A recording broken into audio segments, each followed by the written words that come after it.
Stories from Real Life is a powerful podcast where everyday people share extraordinary true stories that inspire, move, and connect us. Melvin E. Edwards asks questions that you didn't even know you needed answered. Each episode gives you a lesson to learn, a reason to believe, and a second chance to be your best self. Listen to new episodes of Stories from Real Life every Tuesday and Friday.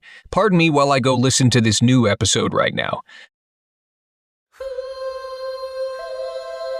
On today's edition of Stories from Real Life with Melvin E. Edwards. Our guest for this episode is Drew Carmichael, and he joins us from Australia. Drew Carmichael heads the Cultivator, a plug-and-play growth engine for e-commerce stores and service businesses.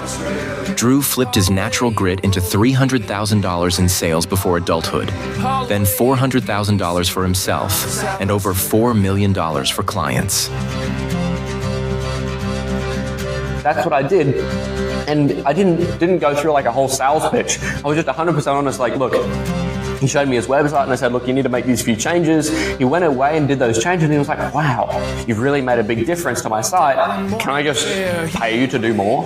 And in fact, that was possibly the changing moment for me to go, wow, there's a huge potential in this agency model in helping cultivate people's businesses, and let's just make that a thing. By the way, Drew is only 19 years old. Let's join today's episode with Drew Carmichael. You are listening to Stories from Real Life, a podcast by engaging storytellers for engaged story listeners. Here's your host, author and journalist, Melvin E. Edwards.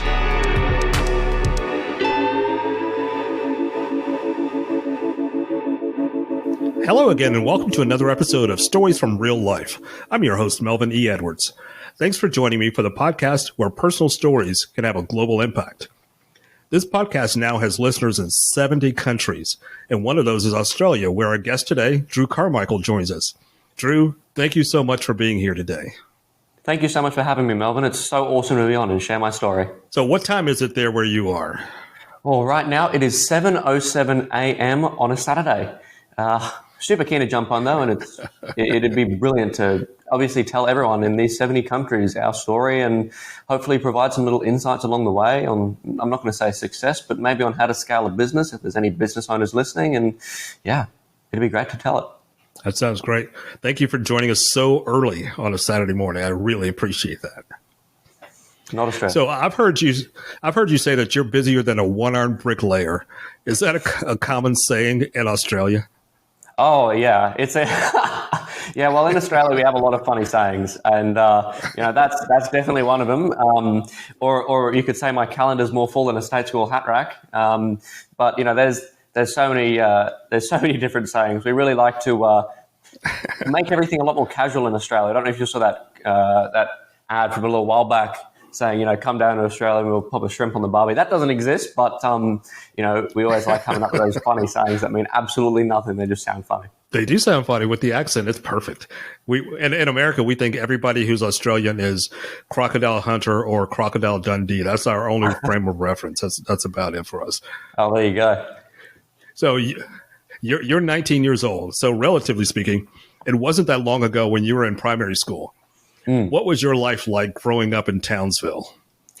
Well, that's a great question. It's such a funny city as well. Like, I don't know if you've seen the Powerpuff Girls, but that's the city that they call, because it's like Townsville. It's a really funny word. But look, growing up in Townsville was interesting. I went to a couple of schools because I just didn't really fit in anywhere. And that sort of was probably the biggest one of the biggest drivers for me to start a business, because, not being able to sort of have a large group of friends or people that I can rely on all the time to ask questions or have backup where it's needed in school. Like I forgot my homework, I'll just rely on someone else. That was possibly a really big driver into sort of fending for myself. And that is pretty much what entrepreneurship is, because you just got to, when you're faced with a failure, you got to find out the best solution to that failure in the moment. You can't sort of go, oh, well, what if I didn't do it? And then just think back in the past. So look, growing up in Townsville was really interesting, and it wasn't a big city, but it also wasn't the middle of nowhere. So, you had enough freedom to be able to sort of roam around and just within walking distance, you could get to places relatively easy. It wasn't the most safest place in the world.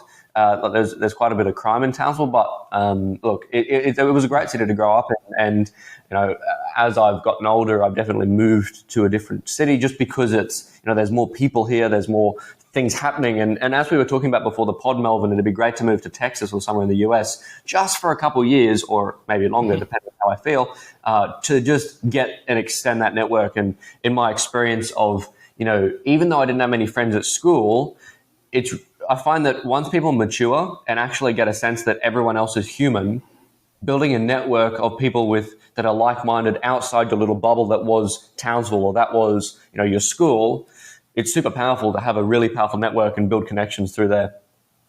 That's great. What kind of business did you begin when you were still a child? Great question, Melvin.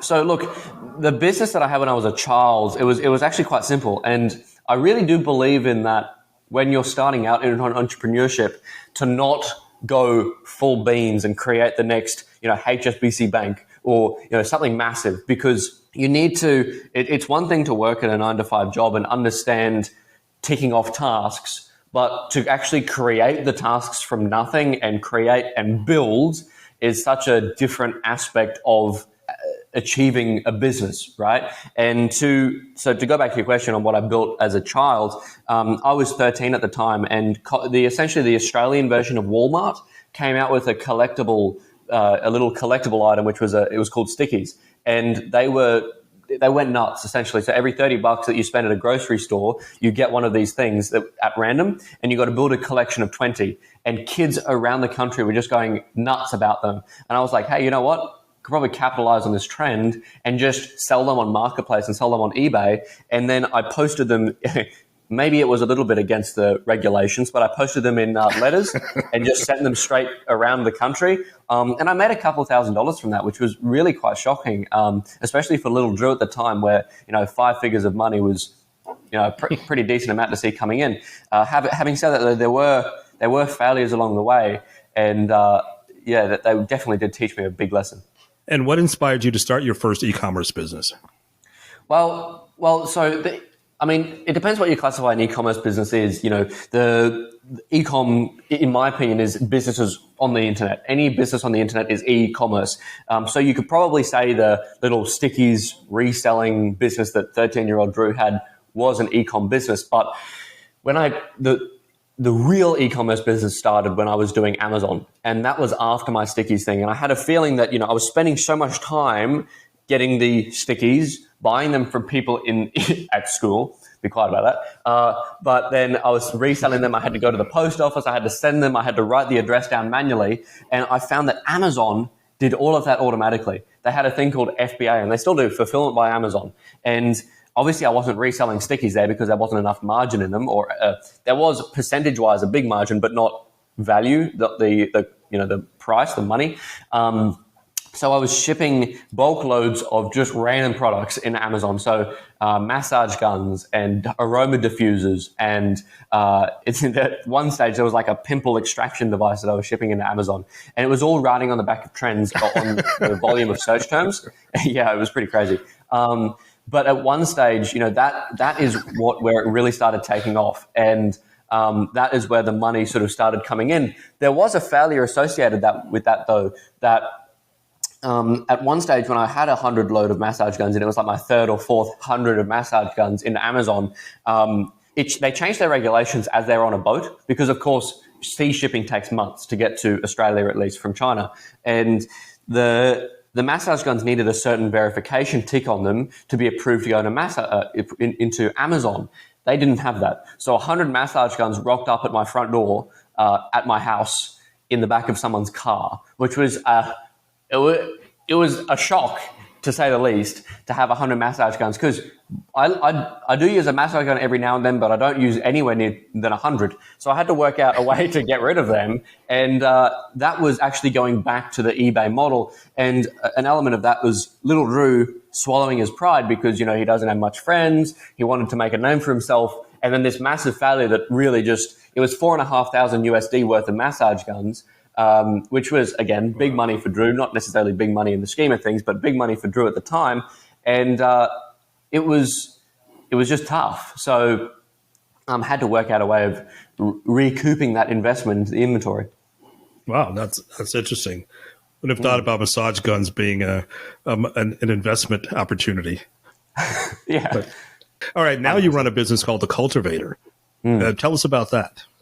Yeah, well, the Cultivator is sort of a culmination of everything that I've done in the past, and it's a really, really awesome way to build a fantastic network and relationships with people. We scale people's businesses, we cultivate people's businesses, and that is either in e-commerce, which is selling online as we've established, and also lead-based businesses. So let's say someone needs to generate a lead to be able to provide their service, or they need to, coaching, consulting agencies, or, appointment-based businesses. We also scale them.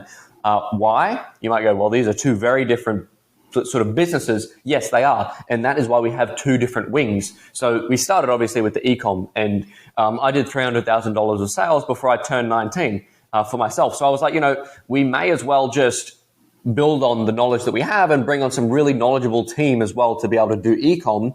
And to generate e-com clients, we were generating our agency leads. So we were like, hey, we're doing it all for ourselves. We may as well do it for other people as well.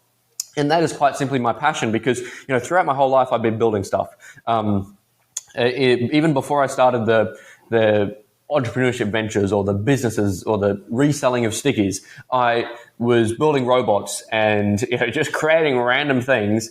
And that is just honestly my biggest passion. And that's why I love doing it for other people. And we've generated some crazy results. Last year, in the Cultivator, we launched a hydrogen jet aircraft in London. It wasn't in London, it was a Switzerland-based company, and we did their email marketing campaigns and increased their open rates by 3-4 times, which was insane. And we simply achieve those results because we treat all of our clients as if their business was a child, or is a child of theirs. Because every single business that I've started, I put so much time into it, it's just like a baby of mine, right? And that is how I've expected my businesses to be treated, and I'm sure and I know that is how other clients expect their businesses to be treated as well. And, when I was running all these e-com businesses, Amazon, I was in contact with agencies, and agencies always burnt me. They were like, yeah, we can do it. And then they just forgot about me for the next month, right? And that is what we don't do for our clients. And look, the way we achieve that is something really, really interesting. We have a pod-based mentality. So we actually keep track of what our team is working with and who they're working with. And then once they're full, per se, like someone can only work with a certain amount of people, of course, it's common sense. We just go, all right, let's bring on a whole new pod. Let's bring on a whole new set of people to deal with new clients. And we train them up in a specific way. I have a bunch of videos with Drew just going, this is how you do things. So it's a really sort of a system that we're scaling up. But honestly, the crux of it is that we just deal with our clients as if their businesses was a baby of ours. Okay. As an Australian, have you ever gotten into a fight with a kangaroo or a dingo? Wow, that's definitely an interesting question. No, I haven't. I've driven past a bunch of dead kangaroos. In Townsville, there was actually a bunch of wallabies, so they're like little kangaroos out the back of my house, and I fed them. Actually, no, didn't. Okay, Australian government didn't feed them. He definitely fed kangaroos that they stole food from Drew. yeah. The food's gone. No, you can feed wallabies and kangaroos at certain zoos, and it's, out of your hand. It's pretty awesome. There is definitely some interesting wildlife around Australia. I've definitely spent more time, I would say, in the water with Australian wildlife than I have on land. I don't know why. Probably because it's so hot and the water's nice and cold, and I can just, chill out in there. But yeah, there's definitely been some interesting encounters with sharks and let's not get eaten today. Probably the best idea. Yeah. That seems like a steadfast plan. Always don't get eaten today is a steady way to go. Well, yeah, you can't worry about tomorrow. just no, not today. Yeah. So you were once cooking steaks for dinner at home while managing an aircraft launch all the way in London. So tell us more about that. Yeah. So there was a funny one actually. So because of the time zone difference, of course, right? A late at night or a sort of, or was it morning? Oh, no, it was morning. My apologies. A morning event that was occurring in London. I was having to watch on a live stream on my phone, and it was like I really had to have dinner because I did all this preparation before the event to get the emails running and to get the stuff prepped. I ended up cooking steaks on the barbecue while I was watching this thing and managing the Telegram channels to make sure everything's flowing all right. But I don't want to say that I always, when I'm on a client call, I cook dinner, because that's not what I do. But just this one instant, it was really funny. I was watching the fruits of my labor come to life on my phone while I was just flipping steaks on the barbecue. And trust me, I did get it nice, medium rare while I was doing this. I'm not a good multitasker, but this moment, that was good. You got to keep your priorities straight. Steaks. 100%. Ahead of everything else. So speaking of steaks, have you ever been to an Outback Steakhouse? Well, that's the Australian Outback Steakhouse in the US, is it not? Yes. Yes. When I was in the US last, I saw with blooming onions. Oh yeah, no. Well, what's the difference between an Outback Steakhouse and a normal steakhouse? Nothing really. The commercials have an Australian accent. That's about it. They just go, "G'day, mate. How you doing? Can I get you a yes? That's what they on say. The barbecue, mate. Yeah, right. You go. Okay. Yes, that's cool. But you've never been to an Outback Steakhouse? Not in the US. I don't think we have any here. We just have like normal barbecues. If you're looking for a good Australian barbecue, it's called a Weber. It's Weber, I think, or 2 B's, can't remember. But oh man, they cook some good steaks. If I'm ever in Texas and you need a steak, get me a rib fillet or something, and I'll whip it up for you. I've actually been to a Weber Steakhouse in Chicago. Oh, so they have those here in the United States too. They do. Okay, there you go. They do. All right. So you once had a meeting with one of your best clients on a super yacht at an air show. What happened there? Well, okay. So this was a few years ago, and it's really an interesting story because it's funny. I did tell you to ask me this question, and I haven't been asked it on a podcast before. So there you go. But yeah, no. Look, this was an air show down at the Gold Coast in Australia, just off the coast, the East Coast. And this is really an important way to meet people, just be open to every single opportunity. So a friend of ours decided to invite us out on a boat. It wasn't a promotion, it was like just a get-together of their friends and stuff. And it turns out that one of my best clients now was on that boat. And it was sort of hard to chat because there was like F-18s going past and like helicopters and Chinooks and all this stuff. Like it was an epic day. Let me just say that it was an epic day. But on the boat was a client and a potential client, right? I obviously didn't know that at the start. But as we started talking and as we just treat each other like a normal person, it turns out they had an e-com store that they needed scaled. And right now, we're really good mates now. And just from meeting each other on that boat, I know it's a super yacht. I know, not every day you get to go out on a super yacht and watch like fighter jets and stuff have like an air show. But in that moment, you sort of have to go, let's just be a normal person. Let's just treat everyone else like a normal person and just have a genuine conversation. That's what I did. And I didn't go through like a whole sales pitch. I was just 100% honest. Like, look, he showed me his website and I said, look, you need to make these few changes. He went away and did those changes and he was like, wow, you've really made a big difference to my site. Can I just pay you to do more? And in fact, that was possibly the changing moment for me to go, wow, there's a huge potential in this agency model in helping cultivate people's businesses. And let's just make that a thing. So look, all in all, the air show was epic. Like the planes were whizzing past and all of that stuff. But you just got to go, you know what? Let's just have a genuine conversation. Let's enjoy the moment with other people because you never know who you're going to meet and everyone's a human. So you may as well just enjoy it with everyone. Enjoy your experience with everyone. And chances are you could probably partner up with a few people. That sounds like a good plan. So did your family support your business ventures as you've grown up?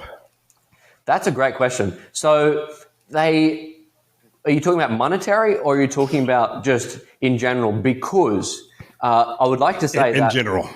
In general? Okay. So look, they at the start, Dad was like, look, I'm not going to give you too much money because, you're you need to work out if this is actually going to work, right? And that's pretty much just what happened. And I did make it work. But in general, that is very, very interesting because they really wanted me to go to university. They really, I didn't go to university, and it's sort of tough because if you don't go to university, you sort of miss out on at least in Australia, you miss out on the scholarship opportunities that you get if you go straight from school or you tell the university you're going to take a gap year. I didn't really do either. And I got some great scholarship opportunities, and my family was like, look, Drew, they were a bit apprehensive, and the last thing I want to do is can out my family, right? And, I really appreciate their support, their support now and their support across the whole time. But there's definitely been moments that it was tough to say to them, look, I get it, and I get your wisdom, I get your years and years of experience on me, and I get how, concerned you might be for me giving up this opportunity, but I feel as though, and this is me saying that, I feel as though that I just got to make this leap of faith and back myself and trust my ability in this. And ever since that decision, I pretty much have not stopped working. There's been no alternative for my channel. Yeah, I can't really fall back on a university degree right now because I've consciously decided. It was definitely an option to go to university, but I've consciously decided, and a little bit insanely decided, to go on this venture to create a business on its own. Well, I'm guessing you haven't had second thoughts about that because you seem to have been pretty successful. So how did you feel when you hit your first six-figure milestone before you turned 18 years old? That was, I actually didn't realize because I'm so focused in the month to date or the week to date figures on that store. I checked back a few weeks later. I'm like, oh, I'm already 110, 120. So it's like, I just didn't realize. It was like a microscopic party popper moment. I don't know if you guys have those in I was like, oh, I achieved it. Oh, well, it is what it is. But that was way before I realized something really, really key. You got to celebrate your wins because now, when I have more and more stuff happening, at that point when I was just focusing on one thing, that was cool. When you're focusing on one thing, you can have a loss, but your losses are sort of limited. And when there's multiple things occurring, you could have multiple wins at the same time, or one win and 5 losses at the same time, or just 6 losses or 7 losses. And I'm not just talking about monetary losses, but relationship losses or, agreement losses, or, someone didn't sign a contract, or, you've lost a team member or anything like that. And that is really, really tough. Even though you've had wins previously, even though, I might be doing better than certain people or worse than certain people, it's because of the human condition, it's sometimes really, really important to just go, look, we made a loss here, but we need to move. And humans, I find, really focus on those losses. And it's really tough, especially in entrepreneurship. When you fail, you got to take it as a learning curve because traditionally, and especially, in university and in school, a fail means you're not going to get it.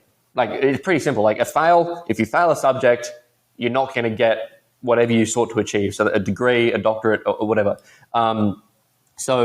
But in entrepreneurship, if you fail, then there's definitely, you have to move forward. You know what I mean? If you fail, to get the money or to get the relationship or to get to the success, and I'm putting success in inverted commas because success can be whatever you want in entrepreneurship. You just got to work out a way to move forward at that point in time. But at university, you fail and you just go back to the start, right? So it's definitely tough to deal with that, but you have to focus on the wins when you first get. And when I first got those 6 figures, it was definitely not celebrated enough. All right, I've got one very serious question about your mother's side of the family. Sure. So your mother's family survived the Nazi camps and fled to Australia to begin a new life there. What kind of stories did you hear growing up about those relatives? Yeah, totally. So, look, I'm only really learning it now because it's such a tough thing, in my opinion, to sort of tell a young kid because, just so everyone knows, my mum's side of the family, Pavic was their last name, and they went from around Slovenia, and they went from in there, and they were in a concentration camp for a minute, and then they fled from there on a boat to Australia, and they started building this train track across the north of Australia because they had no money. And that was, look, it's in my opinion, it's really tough to hear, but it also is a massive motivator, because the amount of effort they would have put in just to stay alive, there was obviously no TV, there was no social media, there was no telephones, there was, nothing like that. And compared that to the luxuries that we have now, one, it just makes you feel very grateful for what you have. But also it's like, gee whiz, I can't let these people down because they sure didn't give up. The father that migrated to Australia, he kept a physical paper ledger of all the money that was coming in and going out, albeit it wasn't anywhere close to 6 figures USD or anything like that. But he still kept a track of it, because every single gain, every single win, and this is coming back to monitoring those winnings, right? They were worth it. And there was a massive failure.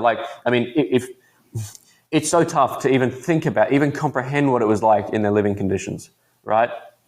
But they had to be focused on the wins. And that's why I'm here now, because they were focused on those little wins, and they were focused on keep pushing even when there's failure in their insight. So yeah, they built this massive train track, and the conditions would have been horrendous in the north of Australia. And obviously there was no air conditioning or anything close to that. So it would have been diabolical. And it is just insane to think about how they were able to keep their mental fortitude and just keep pushing through. And that, in my opinion, is just one of the biggest motivators that I've ever had. Even though I haven't met the people that immigrated to Australia from concentration camp, because of course, if you think about the dates, that's insensible to think that I would have been able to. But the stories that they passed down are absolutely insane. Coming on that boat and escaping out of that concentration camp. It was towards the end of the war as well, so obviously it was more lenient in terms of around Germany. But the amount of motivation that you get from thinking that your relatives have put up with that strain and stress, and I'm sure there's a lot of this in the US as well. People thinking about what their relatives had to go through and what toll it has put on their direct relatives. Then that is just an insane amount of motivation to make them proud and make their life. Of course their life was worth it, but make their life worth bringing you up, 100% worth it. Have you ever had to use that as a direct motivation when you felt stuck or felt like you were not accomplishing what you had hoped to at a certain point? Look, there is always times that I have to bring on some sort of motivation, whether that's thinking of what they had to go through, thinking of, who raised me. In fact, actually, next week, I'm doing a speech for my grandmother's funeral. She raised me quite a lot through my childhood while my parents were working, and she took me to school, brought me back from school, helped me with my homework, everything like that, helping her write speeches and whatever. And she just passed away last week, and I thinking of that and her effort that she put into my life directly as well, you can't let her down.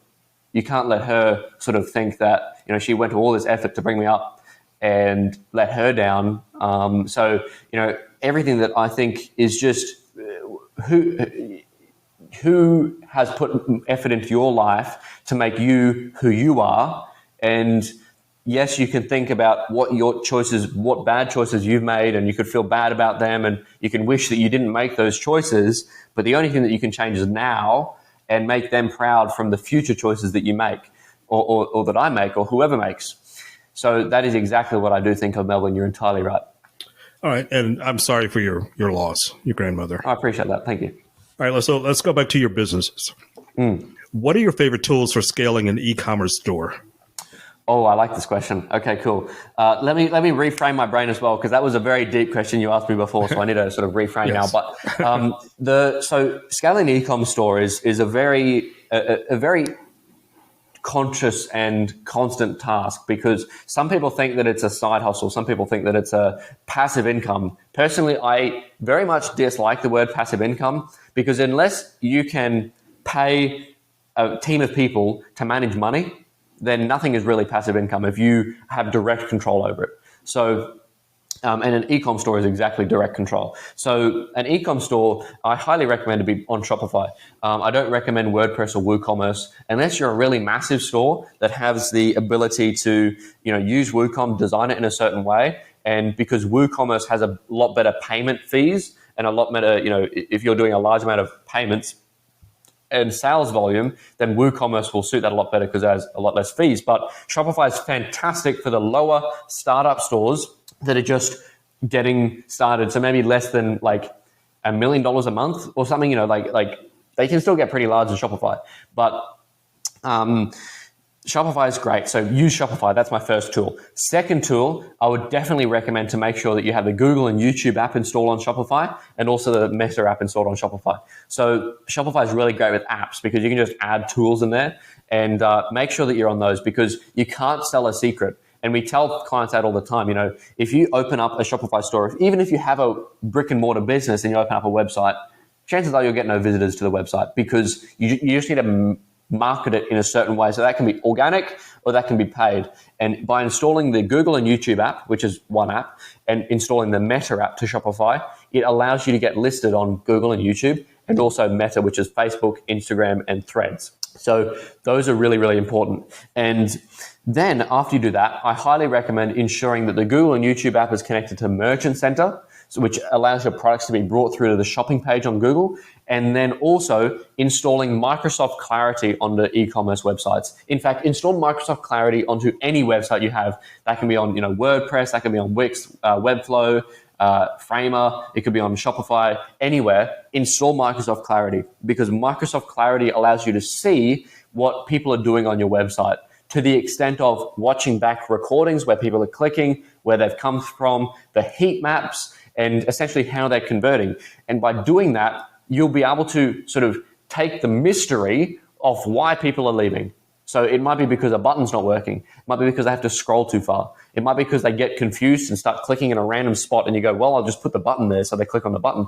So yeah, it's really important to use Microsoft Clarity because there are no other free heat map tools. And I've spent so much time trying to find a good one. Microsoft Clarity is the best. So with Microsoft Clarity, we were actually able to find that we made sales from ChatGPT, which is a really, really interesting observation. That's really interesting. I wasn't even aware of Microsoft Clarity.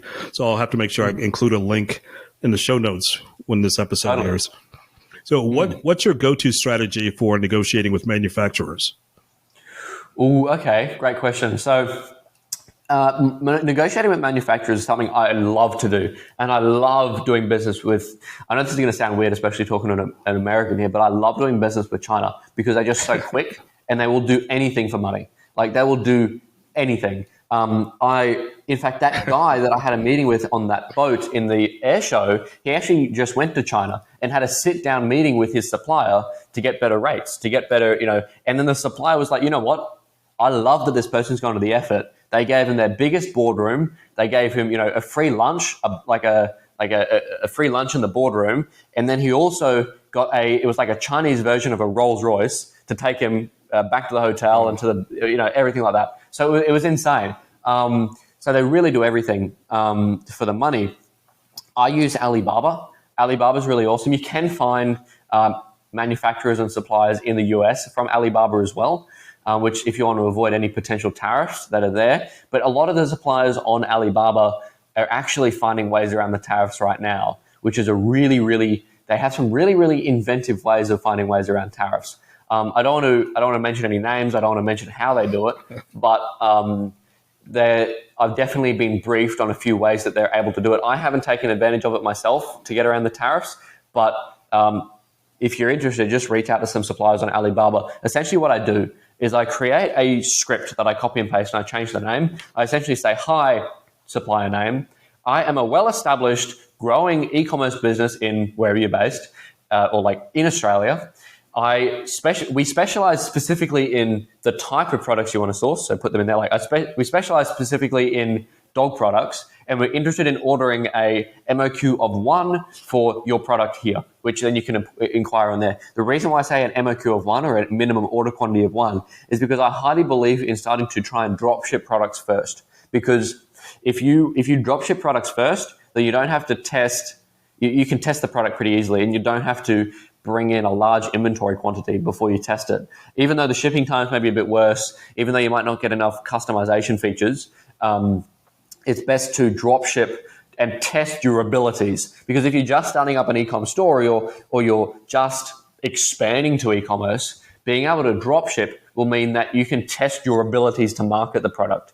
Otherwise, if you're buying, 1,000, if your MAQ is 1,000 and you're buying it for like $20 each, you'll spend $20,000 and then you have $20,000 hanging on the fact that you can market for the first time in your life.